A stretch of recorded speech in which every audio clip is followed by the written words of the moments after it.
एक समय की बात है। इस विशाल ब्रह्मांड में सिर्फ अंधकार और शांति थी। फिर कहीं दूर एक बहुत बड़ी डीडा गैस और धूल का बादल था। यह बादल इतना विशाल था कि इसे सौर निहारिका कहा जाता था। इस बादल के कणों को एक दूसरे की तरफ खींचने वाली एक जादुई शक्ति थी जिसे गुरुत्वाकर्षण कहते हैं। यह बादल धीरे धीरे सिकुड़ने लगा और बीच में एक घना, गर्म और चमकदार केंद्र बनने लगा। यह केंद्र इतना गर्म हो गया कि इसके अंदर एक बड़ेदा विस्फोट हुआ और इसने रोशनी बिखेरनी शुरू कर दी। इसी तरह हमारे सूरज का जन्म हुआ। सूरज के जन्म के बाद उस विशाल बादल का बचा हुआ हिस्सा सूरज के चारों ओर एक घूमती हुई तश्तरी डिस्क की तरह फैल गया, जिसे प्रोटोप्लैनेटरी डिस्क कहा गया। इस तश्तरी में धूल के छोटे छोटे कण और गैसें थीं। अब कहानी का सबसे दिलचस्प हिस्सा शुरू होता है। इस तश्तरी में मौजूद कण आपस में टकराने लगे और एक दूसरे से चिपकने लगे। शुरुआत में वे बस छोटे छोटे कंकड़ जैसे थे, लेकिन जब वे आपस में मिलते गए तो वे बड़े बड़े पत्थर बन गए। ये पत्थर भी आपस में टकराते रहे और मिलकर और भी बड़े होते गए। इस प्रक्रिया को अभिवृद्धि कहते हैं। लाखों साल तक यह खेल चलता रहा। ये बड़े बड़े पत्थर अब ग्रहिकाएं, प्लैनेटेसिमल्स बन गए थे, जो सूरज के चारों ओर घूम रहे थे। फिर एक दिन इन ग्रहिकाओं में से कई आपस में मिल गईं और एक बहुत बड़ा, गोल और बेहद गर्म गोला बन गया। यही हमारा ग्रह पृथ्वी था, पर तब यह आज जैसा नहीं था। यह एक दहकता हुआ, पिघला हुआ गोला था। समय के साथ पृथ्वी की सतह धीरे धीरे ठंडी होने लगी।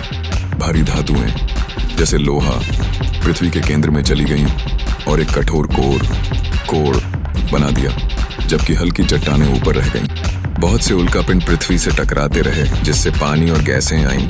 इन्हीं गैसों से पृथ्वी का वायुमंडल बना और पानी ने महासागरों को जन्म दिया। इस तरह एक छोटे से धूल के कण से शुरू होकर हमारी पृथ्वी आज के रूप में आई है। एक ऐसा अद्भुत ग्रह जहां जीवन पनप सकता है। पृथ्वी पर जीवन की शुरुआत, हमारी कहानी वहां तक पहुंच चुकी थी जहां पृथ्वी एक शांत नीले ग्रह में बदल चुकी थी।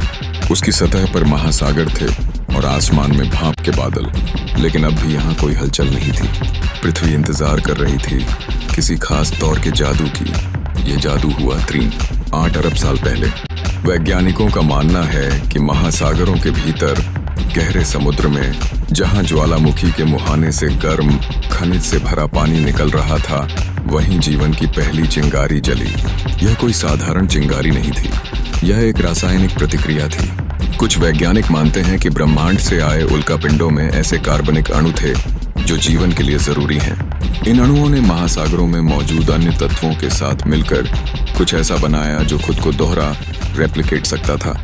यह जीवन का सबसे पहला और सबसे सरल रूप था, जिसे हम एकल कोशिकीय जीव, सिंगल सेल्ड ऑर्गेनिजम्स कहते हैं। ये छोटे छोटे जीव अपने चारों ओर की ऊर्जा को खाकर अपने आप को बढ़ाते गए। लाखों करोड़ों सालों तक ये महासागरों में राज करते रहे। फिर उनमें से कुछ ने एक बहुत बड़ी डिधा आविष्कार किया, प्रकाश संश्लेषण, फोटोसिंथेसिस।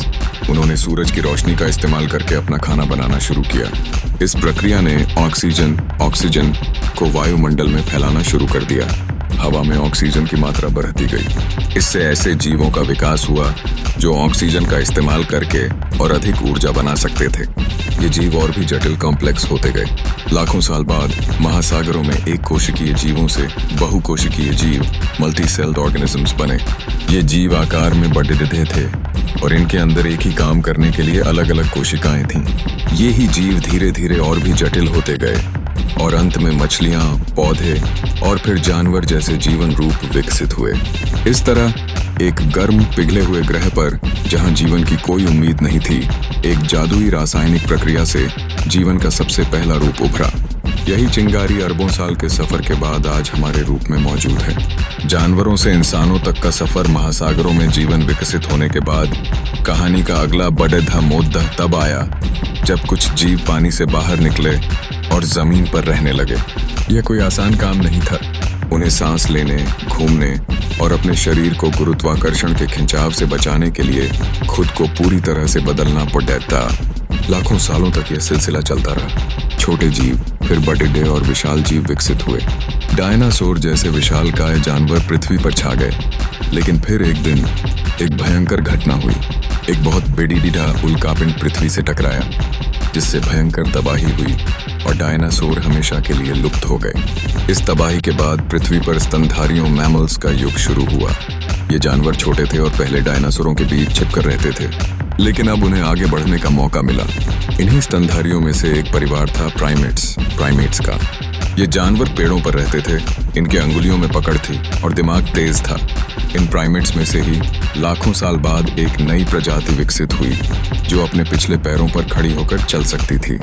इस तरह से चलने की क्षमता ने उनके हाथों को आजाद कर दिया, जिससे वे औजार बना सकते थे।